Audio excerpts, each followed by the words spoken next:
Ready. अब बच्चों तो हम लोग ये जिस समय क्लास हम लोग का लास्ट हुआ उसमें ऑर्गेनिक पर रह दिया और ऑर्गेनिक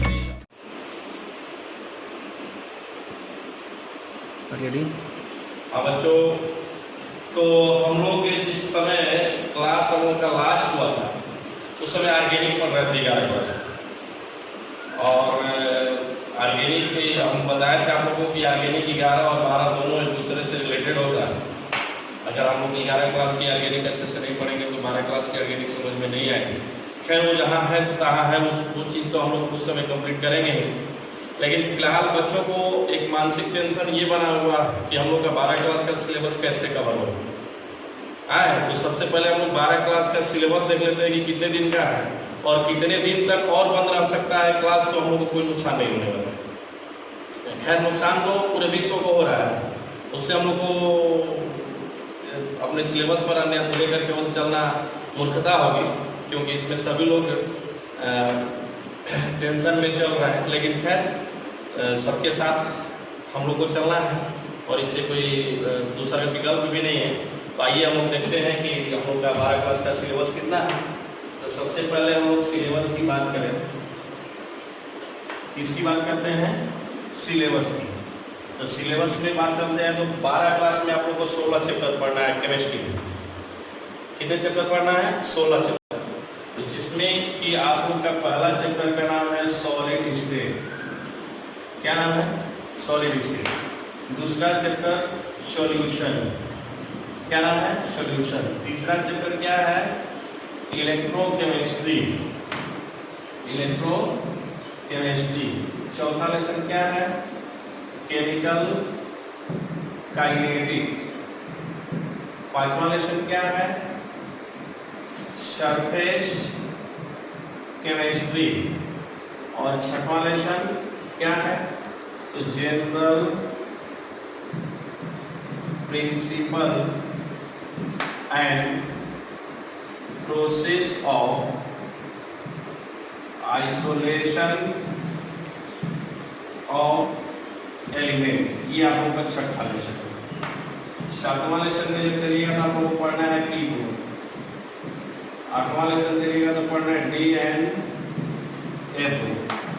ठीक, ये आठवां। नौवां लेसन में जब चलिएगा तो आप लोगों को पढ़ना है कोऑर्डिनेट कंपाउंड।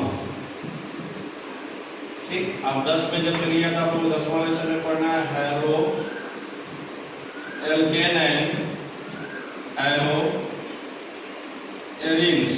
11 में जब चलिएगा तो आप लोग को पढ़ना है अल्कोहल, फिनोल एंड ईथर। इसमें कुछ नाम आप लोग सुने भी होंगे। 12 क्लास में जब चलिएगा तो मिलेगा आप लोग को aldehyde, ketone and carboxylic acid. 13 lesson में जब चलिएगा तो आप लोग को पढ़ना है एमीन। 14 में चलिएगा तो पढ़ना है आप लोग को बायो मोलिक्यूलर। और 15 में पढ़ना है आप लोग को पॉलीमर। और 16 में पढ़ना है आप लोग को chemistry in every day life. हाँ तो बच्चे हम लोग के पूरे ये 12 क्लास का सिलेबस समझे आप लोग। ये 12 क्लास में आप लोग को 16 लेसन पढ़ना है, जिस चैप्टर वाइज सभी का नाम हमने लिख दिया है। अब आइए हम लोग देखते हैं केमिस्ट्री के अनुसार। केमिस्ट्री में आप लोग को बताया है ब्रांचेज ऑफ केमिस्ट्री हैं, जिसमें कि आप लोग को 11 क्लास में 6-7 ब्रांच बताए थे केमिस्ट्री का। लेकिन हम लोग को यहाँ 12th क्लास में बस 3 के नाम से हम लोग उसको जानेंगे, जिसमें कि 1 से लेकर 5 के अंदर जब चलिएगा तो इसको हम लोग बोलते हैं एक फिजिकल केमिस्ट्री के नाम से। इस 5 लेसन का नाम जानते हैं सामूहिक रूप से। इसको क्या बोलते हैं आप लोग? Physical chemistry. अब जब 6 से 9 पर आइएगा तो इसको आप लोग बोलिएगा इनऑर्गेनिक। क्या बोलिएगा? Inorganic chemistry. Inorganic chemistry. और हालांकि इसमें बहुत सारे आ सकते हैं, लेकिन हम लोग डायरेक्ट इसको सामूहिक रूप से डायरेक्ट बोल देते हैं कि ये ऑर्गेनिक केमिस्ट्री। कौन सी केमिस्ट्री बंधु? Organic chemistry. ठीक, तो इन फ्यूचर अगर कोई आपसे बात करे कि 12th क्लास के सिलेबस में हमें बताइए क्या क्या पढ़ना है, तो आप बताइएगा कि फिजिकल केमिस्ट्री के अंतर्गत 12th क्लास में बिहार बोर्ड में आप लोगों को 5 लेसन पढ़ना है, solid state, solution, electrochemistry, chemical kinetics, surface chemistry. Organic के अंतर्गत हम लोग को 4 लेसन पढ़ना है, general principle and process of isolation of elements, और 7वां लेसन में पढ़ना है पी ब्लॉक, और 8वां लेसन में पढ़ना है टी एंड ए ब्लॉक, और 9वां लेसन पढ़ना है कोऑर्डिनेट कंपाउंड। ठीक, अब आते हैं ऑर्गेनिक पर। ऑर्गेनिक में हम लोग को पढ़ना है 10वां लेसन में hello alkyne and hello Erin. आप लोग को 11 क्लास में इसका इंट्रोडक्शन हमने कराया है। 12 में जब चलते हैं 11वां लेसन में अल्कोहल, फिनॉल एंड ईथर। शायद ये भी नाम आप लोग सुने होंगे, इसका जो बेसिक चीज है हम बता चुके हैं। Aldehyde, ketone and carboxylic acid, ये भी आप लोगों को बताया गया है। एमीन, यानी 10 से 14 13 लेसन आप लोग को हमने 11 क्लास में इसका बेसिक चीज आप लोगों को बता दी है। अब आ जाइए बायोमोलिक्यूल, पॉलीमर और केमिस्ट्री इंटीग्रेटेड। ये अब 16 लेसन है, उसको 3 पार्ट में कर दिए। अब आइए देखते हैं कि कौन से चैप्टर कितने नंबर का आता है, किस चैप्टर से कितने नंबर का हम लोग का है। तो ये जो है आप लोग को 4 मार्क्स का है, और ये सॉल्यूशन आप लोग को 5 मार्क्स का है, ये 5 मार्क्स का है, और ये 5 मार्क्स का है, और ये सरफेस केमिस्ट्री जो होगा आप लोग का 4 मार्क्स का है। यानी भाई अगर हम लोग देखते हैं तो यहाँ से लेकर यहाँ जो फिजिकल केमिस्ट्री का मार्क्स है और टोटल आप लोग जोड़ हम लोग जोड़ लेते हैं 5 4 9 5 14 5 19 23। यानी फिजिकल केमिस्ट्री से हम लोग को कितने नंबर का पढ़ना होता है, 23 नंबर का पढ़ना होता है। फिजिकल केमिस्ट्री से कितने नंबर का पढ़ना है, 23 नंबर का। बात आ जाते हैं इनऑर्गेनिक में। इनऑर्गेनिक में देखिए general principle and process of isolation of elements, यानी ये जो है 10 क्लास में आप लोगों को निष्कर्षण पढ़ना है। लोहा का निष्कर्षण कैसे होता है, जिंक का कैसे होता है, एल्युमिनियम का कैसे होता है, ये सब ये इसमें पढ़ना है, general principle and process of isolation of elements. इससे आप लोगों को मात्र 3 नंबर का क्वेश्चन आता है। जब आप चलते हैं पी ब्लॉक में तो ये पूरे 12 क्लास का सबसे लंबा चैप्टर है, जिससे कि आप लोगों को 8 नंबर का क्वेश्चन आता है। ये कंपटीशन के भी दृष्टि से कंपटीशन वगैरह में भी सारे अहम रोल है। तो फिर अगर हम डीएनए ब्लॉक में चलते हैं तो ये 5 नंबर का आता है, और कोऑर्डिनेट कंपाउंड में जब चलेगा तो ये 3 नंबर का इस लेसन से आता है। तो हम इनऑर्गेनिक में टोटल कितने नंबर पढ़ना होता है, 8 8 3 11 5 16 3 19, यानी 19 मार्क्स का हम लोग को पढ़ना है इनऑर्गेनिक्स। ये 12th क्लास की बात हम लोग की चल रही है। बात अगर हम इसमें चलते हैं ऑर्गेनिक में, तो ऑर्गेनिक में देखो भाई इसमें जो ये है इससे आप लोगों को आता है 4 मार्क्स का, इससे भी आप लोगों को 4 मार्क्स आता है, और इससे 6 मार्क्स आता है, और एमीन से आप लोगों को 4 मार्क्स आता है, और बायोमोलिक्यूल से भी 4 मार्क्स होता है, और पॉलीमर से आप लोगों को 3 मार्क्स हो गया, और केमिस्ट्री न्यूमेरिकल लाइफ से भी आप लोगों को 3 मार्क्स हो गया। तो यही अब इसका मार्क्स अगर हम लोग जोड़ लेते हैं तो 4 4 8 6 14 4 18 4 22 3 25 3 28, यानी ऑर्गेनिक केमिस्ट्री से हम लोग को 28 नंबर का पढ़ना है। कितने नंबर का पढ़ना है, 28 नंबर का। अब आकर हम लोग देखते हैं कि टोटल केमिस्ट्री में कितने नंबर आ गया। अरे फिजिकल, इनऑर्गेनिक और ऑर्गेनिक हम मिलाते हैं तो हम लोग का 70 नंबर का पूर्णांक सो रहा है कि नहीं। तो 23 नंबर ले लीजिए, 19 नंबर ले लीजिए, और 28 नंबर ले लीजिए।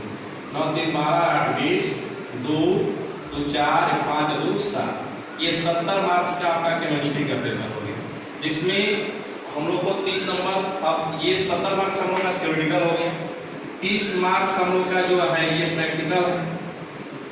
ये क्या है, प्रैक्टिकल है। 30 मार्क्स अगर आप जोड़ते हैं तो 100 नंबर का पेपर आपका कंप्लीट हो गया।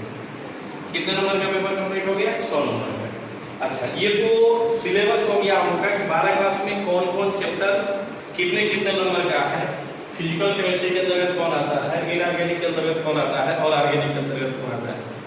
ठीक, अब जो मेन हम लोग का टेंशन है वो आकर समझते हैं कि जो ये सिलेबस हम लोग का है ये कितने दिन का है। तो आइए देखते हैं। तो जो सॉलिड स्टेट आपका चैप्टर है ये मैक्सिमम 15 क्लास का है, और सॉल्यूशन जो चैप्टर है ये भी मैक्सिमम लेकर चलिएगा तो 20 क्लास का है। और 20 क्लास ये समझिएगा, डे मतलब 20 दिन नहीं, 20 क्लास होना चाहिए। 15 क्लास यानी इसमें 15 क्लास हम लोग की पढ़ाई हो जानी चाहिए, और इसमें 20 क्लास पढ़ाई हो जाना चाहिए, 20 क्लास पढ़ाई हो जाना चाहिए। अब इसमें इलेक्ट्रोकेमिस्ट्री में जब आइएगा ये आपको 15 क्लास का है, ठीक ना। और इसमें केमिकल काइनेटिक्स में जब चलिएगा तो ये आप लोग का आ जाएगा, ये आप लोग को लगभग हम 15 क्लास का ये ले लेते हैं। और सरफेस केमिस्ट्री ये थ्योरी इसमें ज़्यादा लिखना होता है, ये 10 क्लास का होगा। तो हम लोग देखते हैं कि टोटल फिजिकल केमिस्ट्री पढ़ने में कितने क्लास लगता है। हालांकि डे लिखे हैं तो आप दिन मत गिनिए, क्लास जो क्लास चलता है उसकी बात करेंगे। तो आइए देखते हैं 15, 20, 35, 15, 50, 15, 65, 10, 75, यानी पूरे फिजिकल केमिस्ट्री पढ़ने के लिए हमको 75 क्लास चाहिए। कितनी क्लास चाहिए? 75 क्लास। बहुत सारे लोग हैं जो बात लगाने लगे कि डेट लिखे हैं, क्लास की बात करें, जाओ बेटा आते हैं। तो 75 क्लास में ये यानी हो गया, इस जगह पर पीरियड से लिख सकते हैं। अब बात करते हैं हम लोग इनऑर्गेनिक की। तो ये जो चैप्टर है जो 3 नंबर का चैप्टर है ये आप लोग को मुश्किल से 10 क्लास का है, बहुत मैक्सिमम क्लास लेंगे तो 10 क्लास। ये पी ब्लॉक हालांकि थोड़ा सा लंबा चैप्टर है, थ्योरेटिकल है इसमें पी ब्लॉक आप लोग को, तो इसमें टाइम लगेगा। तो ये आप लोग को 25 क्लास हो जाता है। इसके बाद डीएनए ब्लॉक में आइएगा तो ये भी 10 दिन का छोटा सा चैप्टर है। और आगे कोऑर्डिनेट कंपाउंड में तो ये भी आप लोग का 10 क्लास का है। तो आइए हम लोग देखते हैं कि इनऑर्गेनिक को पढ़ने में कितने टाइम लेता है। तो 10, 10, 20, 10, 30 और 25, 55, यानी 55 क्लास हम लोग का हो गया इनऑर्गेनिक को पढ़ने में। ये मैक्सिमम टाइम हम बता रहे, उससे पहले खत्म हो सकता है लेकिन उससे ज़्यादा विलंब नहीं होगा अगर हम लोग पढ़ेंगे सीरियस तब। अब ये आ गया हेलोएरिन, तो ये आप लोग को 10 क्लास का है। अब इसमें आइएगा अल्कोहल फिनोल एथर, तो ये आप लोग का 15 क्लास का है। हाँ 11 में ये चूंकि हम लोग इसका केवल कर सकते हैं इंट्रोडक्शन जाने थे, बाकी टोटल कार्य 12 में ही करना है। अल्कोहल फिनोल एथर। अब आ जाएगा aldehyde ketone and carboxylic acid, तो ये भी आप लोग का 15 क्लास का है। अब आ जाएगा एमीन में, तो एमीन मैक्सिमम 7 क्लास का है। कितने क्लास का है? 7। और बायोमोलिक्यूल में जब चलिएगा तो ये आप लोगों को 15 क्लास का है। अब इसके बाद आ जाएगा पॉलीमर में, तो पॉलीमर आप लोग का 8 क्लास का है, 8 क्लास। और केमिस्ट्री में रेडियल लाइन लेकर चलेगा तो ये भी आप लोग का लगभग 10 क्लास नहीं, सॉरी, ये चूंकि 10 क्लास होगा और ये 8 क्लास हो जाएगा। ये देखते हैं, ये क्लास है, हम डे लिख रहे हैं, उसको आप अन्यथा न लेंगे। तो 10 और 15, 25 और 15, 40 और 60, 47, 47 और 8, 55 और 15, 70 और 10, 80, यानी ये नियर अबाउट 80 क्लास। आइए देखते हैं 80 क्लास है कि नहीं। 10 और 18, 18 और 15, 35, 7, 40 और 30, 70 और 10, 80। तो हम लोग का टोटल फिजिकल केमिस्ट्री का क्लास जो है वो 75 क्लास का है। इनऑर्गेनिक 55 क्लास का है, ऑर्गेनिक 80 क्लास का है। ये टोटल क्लास हो गया। अब आइए टोटल देखते हैं तो कितने क्लास का है। तो ये 75, 55 और 80, तो ये 5, 5, 10, 7, 5, 12, 8, 20 और 1, 21। ये होगा जी 5, 5, 10, 8, 5, 13, 7, यानी 210। 210 क्लास के मतलब हो गया कि 210 क्लास के मतलब 210 में हम लोग को 30 का डिवाइड करते हैं तो 7 महीना आता है, 7 महीना आता है। तो यानी पूरे ये 12th क्लास की जो सिलेबस है 7 महीने का। अगर हम लोग इसमें अभी देख रहे हैं क्या कि अभी आप लोग का चल क्या रहा है, तो अप्रैल चल रहा है। अगर हम लोग में भी ले सकते हैं कि अगर पूरे मई तक अगर हम लोग का लॉकडाउन रहेगा, 1 जून से भी क्लास चालू होता है, तो 1 जून से 31 दिसंबर 31 जनवरी तक हम लोग का 8 महीना हो जाता है। तो 8 महीना का टाइम है हम लोग के पास और सिलेबस हम लोग का 210 यानी 7 माह का है। तो हमारे समझ से तो ऐसा कुछ नहीं है। अब अगर यही हम लोग का रेगुलर क्लास चलता है तो उस 8 माह में प्रत्येक माह में 4 संडे आता है, तो 8 के 32 दिन हो गया। तो संडे की छुट्टी जो होती है हम लोग संडे की छुट्टी नहीं करेंगे। तो देखकर अगर चलते हैं तो 210 यानी 7 माह का क्लास है, हम जून से जोड़ रहे हैं तो हम लोग का जून से जनवरी 8 माह हो रहा है, 1 माह एक्स्ट्रा है। अगर 1 जून से लेकर चलते हैं, ईश्वर करें कि 1 माह से हम लोग का 1 जून से क्लास स्टार्ट हो जाए। तो ये हम लोग के हाथ में नहीं है, लेकिन आप लोग यहाँ तक कोशिश करेंगे कि आप लोग को मदद करें ऑनलाइन जैसे भी। तो ये अब इसमें आप लोग का टेस्ट वगैरह हो गया तो 16 चैप्टर है। अगर हम लोग टेस्ट भी देना चाहेंगे तो 16 चैप्टर है, 16 को ऑब्जेक्टिव, इसके बाद 16 को डिस्क्रिप्टिव, ये टेस्ट दे सकते हैं। तो 32 मिनट टाइम मिल ही रहा है। अब करेंगे क्या कि हम लोग को संडे को पढ़ाई भी हो जाएगी 1 घंटा 1 घंटे का, और इसके बाद छुट्टी टेस्ट भी हो जाएगा। टेस्ट के लिए अलग कोई टाइम टेबल नहीं रहेगा, उसी में सारा चीज होगा। ठीक है, अब आप लोग को टेंशन नहीं लेना है। अब डेली क्या होगा, हम लोग चैप्टर स्टार्ट करेंगे। अब हम आप लोग को यहाँ से स्टार्ट करेंगे, या कहाँ से स्टार्ट करेंगे, जब क्लास लेंगे तो आप लोग को इसी तरह से बताएंगे। ठीक है, इसलिए आप लोग टेंशन न लें कि सिलेबस 12 क्लास का कहाँ है, कहाँ तक जाएगा, कहाँ नहीं। ठीक है ना, आप टेंशन लेने का नहीं, क्योंकि हम आपके साथ हैं। और जब हम आपके साथ रहेंगे तो टेंशन कहाँ से है, क्योंकि टेंशन का दूसरा नाम नहीं। ठीक है, थैंक यू।